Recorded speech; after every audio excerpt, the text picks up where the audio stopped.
Siempre hemos abordado las presentaciones que hemos efectuado desde una perspectiva técnica, ¿ya? Aspectos de mejorar la redacción, aspectos que quedan vacíos en el proyecto de ley, y en su oportunidad fuimos invitados en enero, si mal no recuerdo, del año 2019, y expusimos, 2020, perdón, y expusimos a la Comisión del Trabajo del Senado algo similar a lo que vamos a ver el día de hoy, que ciertamente tiene algunas ya actualizaciones, más allá que no ha sufrido el proyecto mayor cambio. Lo primero que queremos compartir con ustedes es el tema de la distribución, ¿ya? Y los límites diarios. Al día de hoy nosotros tenemos una jornada de trabajo de 45 horas, ¿ya? Máximas a la semana, que se puede distribuir en no menos de 5 ni más de 6 días, y el máximo diario de la jornada ordinaria es de 10 horas, ¿ya? Eso está así establecido en el artículo 28 del Código del Trabajo. El artículo, o sea, el proyecto nada menciona sobre algún tipo de modificación al artículo 28 del Código del Trabajo, lo que estimamos que sería prudente corregir. ¿Por qué? Porque con la actual jornada de 45 horas, la jornada es relativamente coherente en términos de distribución. Yo podría trabajar 4 días 10 horas y me quedan 5 horas para poder trabajar el día viernes. Con el paso a las 40 horas, manteniendo el sistema de distribución, no podría trabajar solo 4 días 10 horas, porque necesariamente el quinto día tengo que trabajar alguna cantidad de horas. Entonces, lo que nosotros creemos que debe ser una oportunidad en este proyecto es reducir la distribución de la jornada de trabajo a no menos de 4 y mantener el máximo de 6, porque eso permitiría tener un sistema de 4x3 legal de base. En las diversas negociaciones colectivas que nosotros hemos visto, distintos abogados de este centro, hemos tenido la experiencia de que el anhelo del 4x3 es verdad en muchos trabajadores y en muchos sindicatos, y este sistema permitiría, de modificar el artículo 28 en el tema de la distribución, poder eventualmente lograr ese 4x3, no imponiéndolo, sino que obviamente el trabajador o el sindicato que quiera así establecerlo para sus bases, poder implementarlo.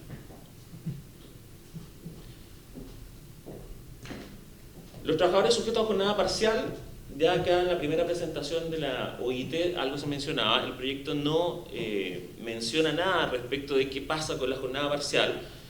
Por defecto sabemos que son 2/3, son 30 horas la jornada parcial como máximo, y de implementarse el proyecto sin ninguna modificación en este sentido, quedaríamos con una jornada parcial de facto de 26,6 horas, ¿ya? Donde eso obviamente va a tener efecto, porque todos aquellos que tienen jornadas de 30 horas, 28, 29, automáticamente van a pasar a tener jornada ordinaria, y por lo tanto van a tener un sueldo base que no puede ser inferior al mínimo, tener efectos en horas extras, en gratificación e indemnizaciones. Entonces hay que definir qué es lo que va a pasar con la jornada parcial para que haya certeza. Creo haber visto, de hecho antes del proyecto, cuando pasa al Senado, en algunas de las indicaciones, pero no fue recogida finalmente, una indicación de varios diputados que decía que se mantenía, que sugerían incorporar una mantención de la jornada parcial en las 30 horas, pero eso no prosperó finalmente en el proyecto que pasa al Senado. Entonces yo creo que en este punto es importante señalar, para que exista certeza, qué pasa con la jornada parcial, para que no se subentienda, sino que quede expresamente establecido, ¿quedan 30 o queda en las 26,6? Porque tiene mayores costos, ciertamente, de no decir absolutamente nada.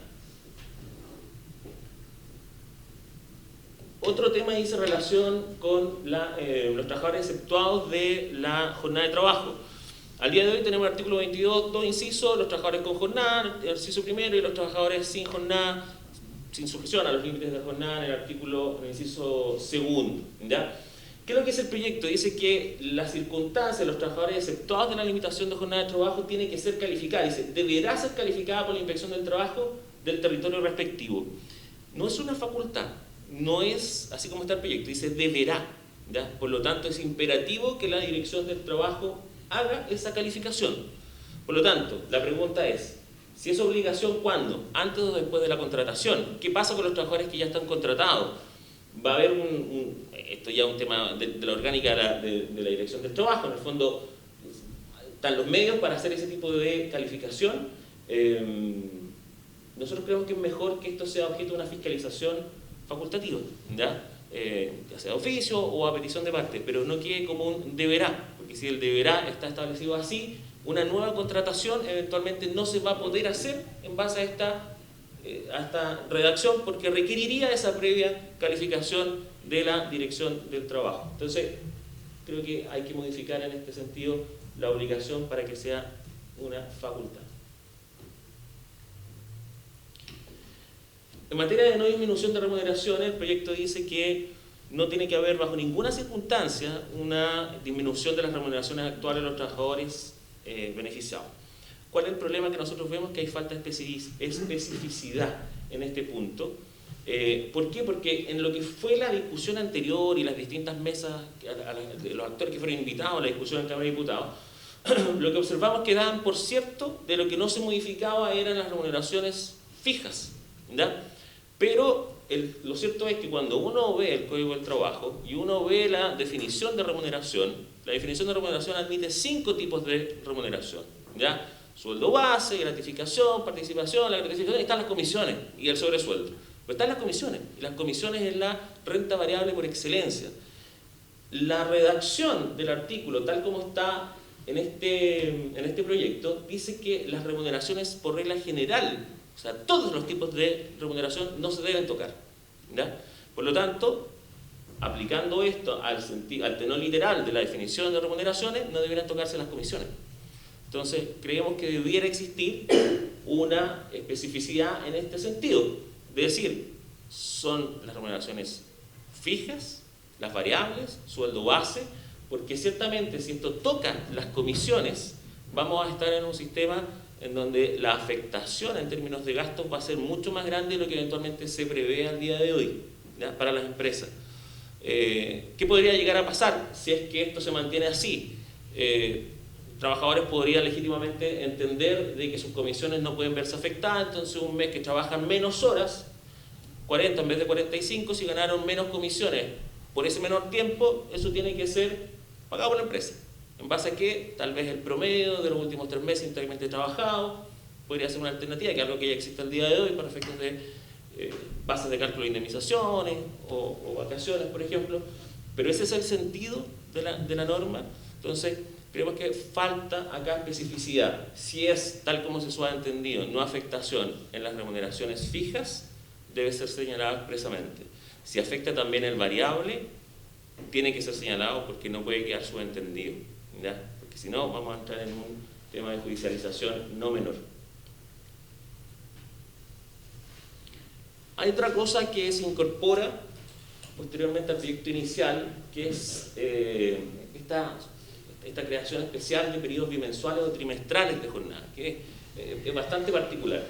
Pero sobre esto hay que hacer una mención. Dice, las empresas, dice el proyecto, en que existan sistemas de trabajo por turnos, de acuerdo a lo establecido en el artículo 38. El artículo 38 no habla sobre turnos. El artículo 38 son las personas que están exceptuadas al descanso dominical, ¿ya? Entonces, primero, eso es una imprecisión que hay que corregir. Lo segundo, se dice que esta posibilidad de que la jornada se promedie en periodos bimensuales o trimestrales es para los trabajadores que tengan sistemas por turno. Pero ¿por qué no para todos, si es que se va a establecer así? ¿Por qué los trabajadores solo por turno y no para el resto de los trabajadores que tienen una jornada ordinaria, que trabajan desde la mañana hasta la tarde y no hay un ciclo rotativo, ¿ya?, de los trabajadores? Sería una discriminación que no encuentra lógica en este sentido. Si se va a implementar esta lógica de los periodos bimensuales o trimestrales y este promedio, debería ser para todos los trabajadores, corrigiendo eventualmente la técnica legislativa de la mención del artículo 38. Y lo otro, ¿cuál es el objetivo de las jornadas bimensuales o trimestrales? Porque si uno piensa que lo que queremos es reducir la jornada a 40 horas, cuando uno lee esto, uno dice, bueno, entonces voy a trabajar 320 horas en 2 meses, 480 horas para 3 meses, en algunos meses me voy a pasar de las 40, pero tengo que reducirlo en lo siguiente.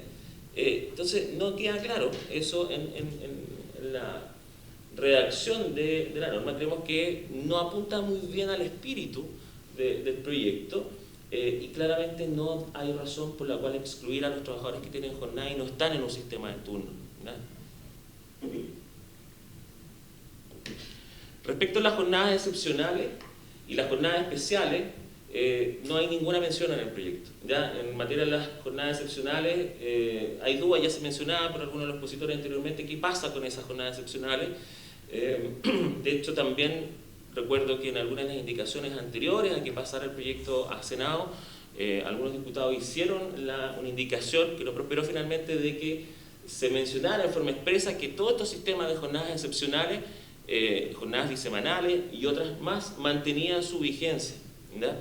Pero si nada se dice, de facto podría existir una suerte como de alegación de nulidad de este tipo de jornadas que es necesario prever y mencionar en forma expresa, como con la indicación que en algún momento se hizo, pero que finalmente no prosperó. En materia de las jornadas especiales en que se mantendría el límite de las 45 horas, el proyecto no dice nada. Nosotros sabemos que el artículo 22 tiene 45 horas como jornada base, pero hay jornadas mensuales en el código, ¿ya? Que están establecidas y creadas en base a lo que es el concepto de las 45 horas. Así se crearon, en la lógica. Pero aquí no se menciona nada respecto de eso. Los choferes auxiliares de la locomoción colectiva interurbana y de servicio interurbano de transporte pasajero, el artículo 25 del Código del Trabajo vale 180 horas por mes. ¿Qué pasa? ¿Hay que modificarlo o no? Es necesario también mencionar eso. Lo mismo, el 25 bis del Código respecto a los choferes de vehículos de carga terrestre interurbana, también 180 horas por mes. La tripulación a bordo de ferrocarriles, 25 ter, 180 horas por mes. Y también los trabajadores y choferes de casa particular, ¿ya? Tienen una jornada de 45 horas, pero en artículos que están más adelante, no en el artículo 22. ¿Eso se va a reducir también? Si es necesario reducirlo, tiene que ser tocado también en el proyecto, porque si no, va a quedar cojo y van a tener trabajadores con 40 horas, pero los trabajadores de casa particular van a quedar con 45. Si es la lógica, bueno, que así sea, pero si se pasó, es mejor tocar, ¿ya? Como séptimo punto, creemos que hay que abordar los puntos que hemos mencionado y ver también una gradualidad que permita implementar sistemas de adaptabilidad. ¿A qué nos referimos con esto? Que ciertamente la modificación en su implementación sin duda va a tener efectos en la empresa, ¿ya? Desde la perspectiva del gasto de la empresa, ciertamente que es no menor. Ya lo mencionaba el expositor ahí al frente, para todo lo que son las MIPYME, y ciertamente que las empresas más grandes también va a haber un grado de afectación no menor. Pero aquí no hay que olvidar que la perspectiva también tiene que ser abordada desde la óptica del ingreso del trabajador y de la estabilidad de su empleo frente a mayores gastos de la empresa. Porque si la lógica es que los sistemas de remuneración variable se regulen solos, ¿ya? Se regulen solos y que solamente lo que se va a mantener como invariable son sus remuneraciones fijas, van a tener menos comisiones, ¿ya? Por esas 5 horas menos que van a tener a la semana. Y eso es muy importante para ellos, ¿ya? Es muy importante. Entonces, un sistema gradual de implementación permitiría adaptar mejor la lógica del incentivo a lo que va a ser la nueva realidad. Un sistema, por ejemplo, de metas ya no individuales, sino que eventualmente un sistema de pozos. Existen sistemas de pozos al día de hoy. Una meta colectiva, todos aportan. A lo mejor eso podría eventualmente servir de base a que la afectación no fuera tan fuerte. O incluso a lo mejor todos trabajan más en ese menor tiempo y terminan ganando más. Pero en definitiva hay que dar tiempo para esta implementación y para que esto se ajuste. La cobertura, por ejemplo, de horarios de atención, empresas que tienen que tener horarios de atención determinados. Al reducir la jornada va a quedar un gap, ¿ya? De horarios que no van a poder cubrir. ¿Cómo se cubre eso si fuera inmediato? Hora extraordinaria, una solución, efectivamente, pero es transitoria, es temporal, no admite una implementación permanente en el tiempo. Con trabajadores part-time, evidentemente también se pueden encontrar trabajadores part-time para ese gap que no va a quedar cubierto, pero eso siempre ha sido visto como una suerte de precarización, que no logran incorporarse al 100% a lo que es el grupo de trabajo.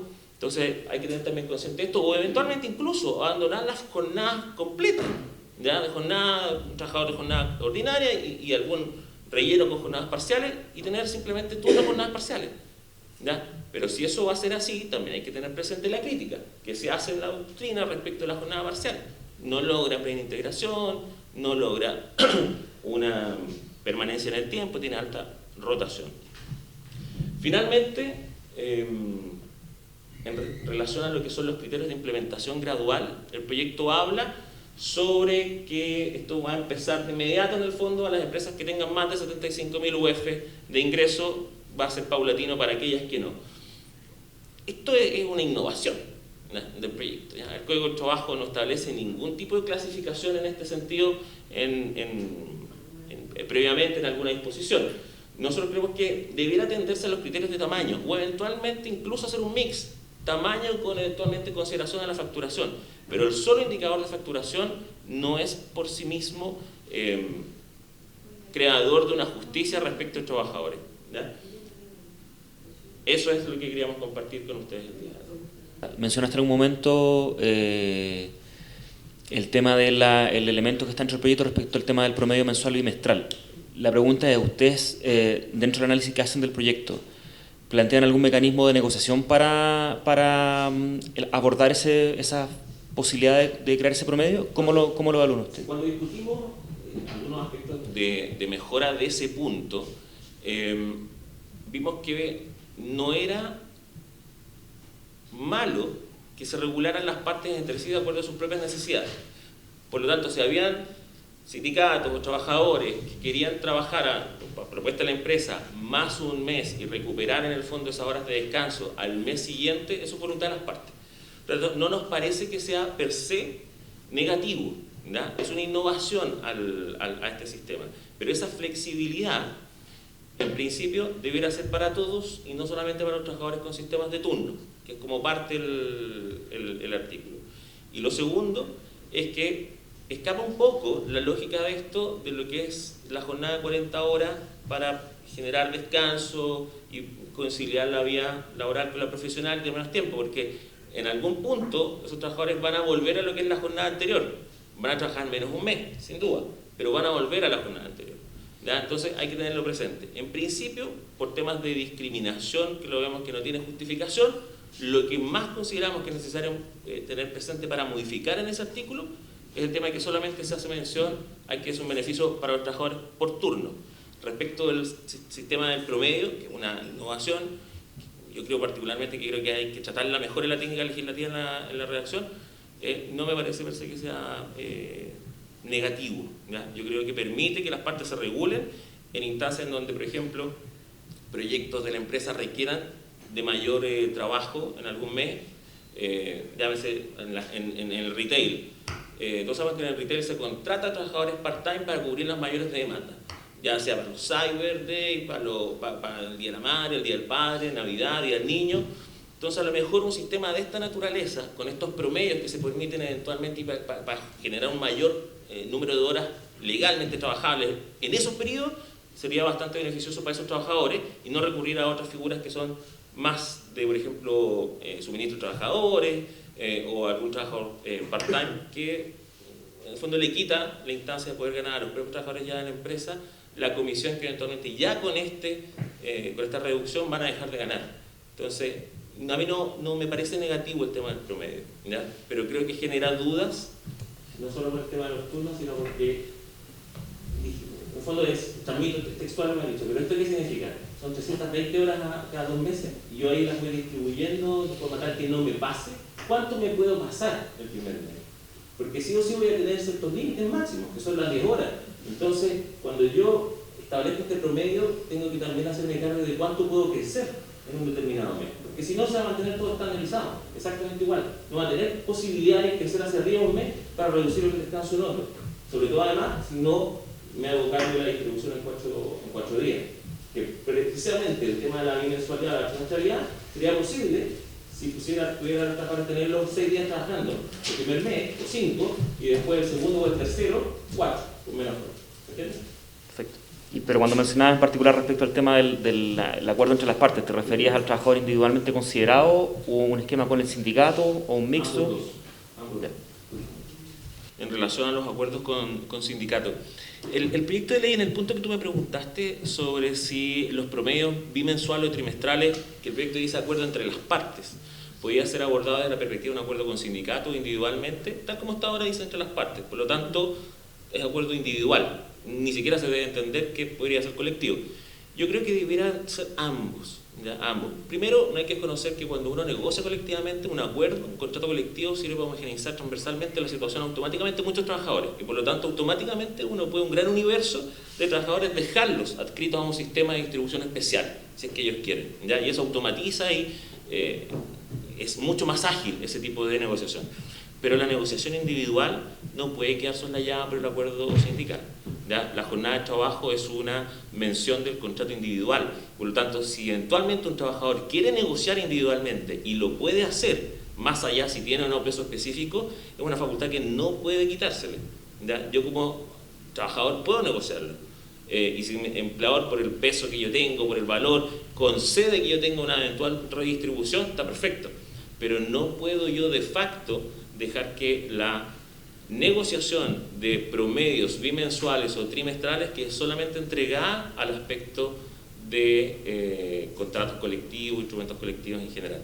Debieran ser ambos, sin duda, pero la negociación individual no debiera quedar impedida, porque ya tenemos la titularidad sindical para efecto de negociación colectiva, pero este aspecto es propio de los contratos individuales, por norma expresa del código, y debiera mantenerse más allá del peso específico que tenga el trabajador.